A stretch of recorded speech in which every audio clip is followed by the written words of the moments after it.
Chris, good playing. How would you characterize what was working well for you today? I would say everything was very, very solid. I had a little bit of a run in the middle of the round where I missed a few fairways, but apart from that, drove the ball well, hit a lot of really nice iron shots, putter felt solid. So yeah, all in all, just a good, steady day. How would you kind of explain how the level of play and what it takes to make it here, kind of with this reimagined format and just the only 50 players getting here, and just what that says about the level of a player? Yeah, it's obviously, this is, the top of our game, so I'm honored to be a part of it.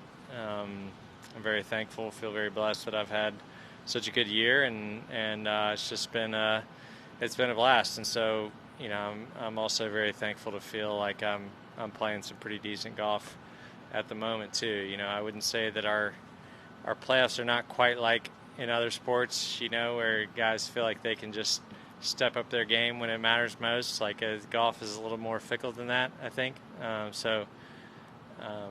I'm just I'm thankful to be here and to have had a good solid day today.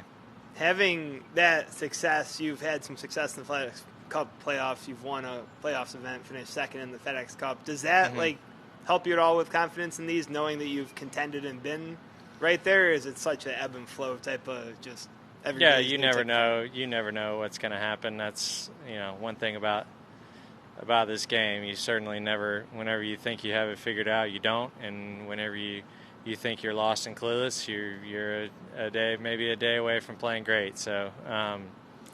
Yeah, I've tried to kind of give up on expectations a long time ago and just go play, try to enjoy it.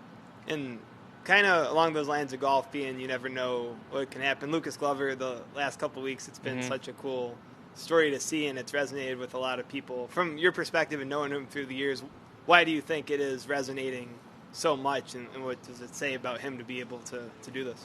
Yeah, absolutely. First of all, he's a really great guy. Lucas and Davis Love are kind of my two biggest mentors when I turned pro and was getting started doing this for a living. And so I know very well how great of a person he is and how talented of a player he has been for a long time. And so, yeah, but I think when people see somebody really struggle like he did with his putting for a number of years, and then all of a sudden you're able to see him kind of freed up and making putts and having fun and shooting low scores every day. And yeah, I think it brings a smile to my face just talking about it, because I know how hard he's worked. I know, somebody that's played on tour and won as many times as he has, he didn't have to keep fighting and didn't have to keep, grinding it out and working at it, but he did. And so to see him have that kind of success is awesome.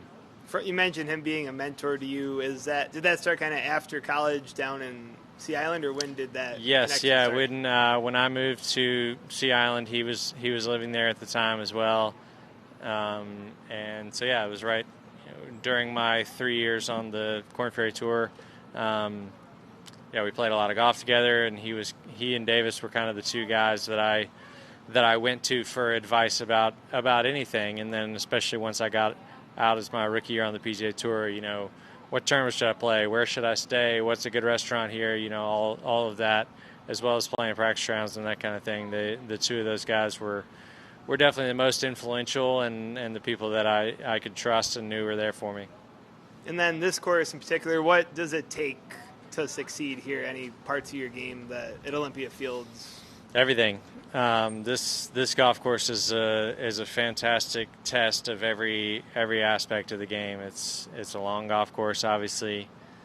You've got to drive it straight because the rough and the fairway bunkers are very penal, and then the greens are. It's a great variation of size. There's some really small ones out there, and there's some really big ones, and some that are relatively subtle, some that have a ton of slope.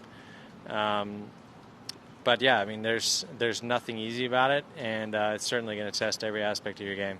So Rory, I know obviously not seeing his round, but Rory only hit 3 fairways and shot bogey free 5 under. Is that kind of like a crazy? It seems pretty wild. That seems very unlikely and very wild, but Yeah, I mean, I guess if you're flying at 330 into the rough, and then you know, he's hitting a wedge out, and the greens are soft and receptive still. So, yeah, that certainly seems unlikely. But if anybody in the world was going to do that, it'd be him. And one last thing on Lucas: is there anything particular that like you've learned from him, or that advice from him, or something about him that you try to emulate?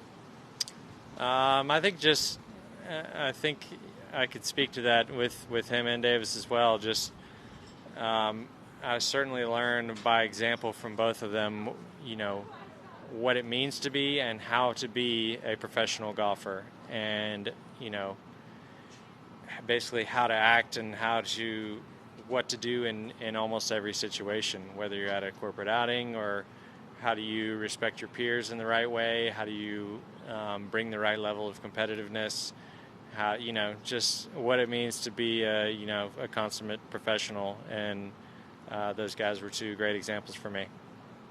Yeah, it's awesome. Thank you, Chris. Thank you. Appreciate it. Thanks, Chris.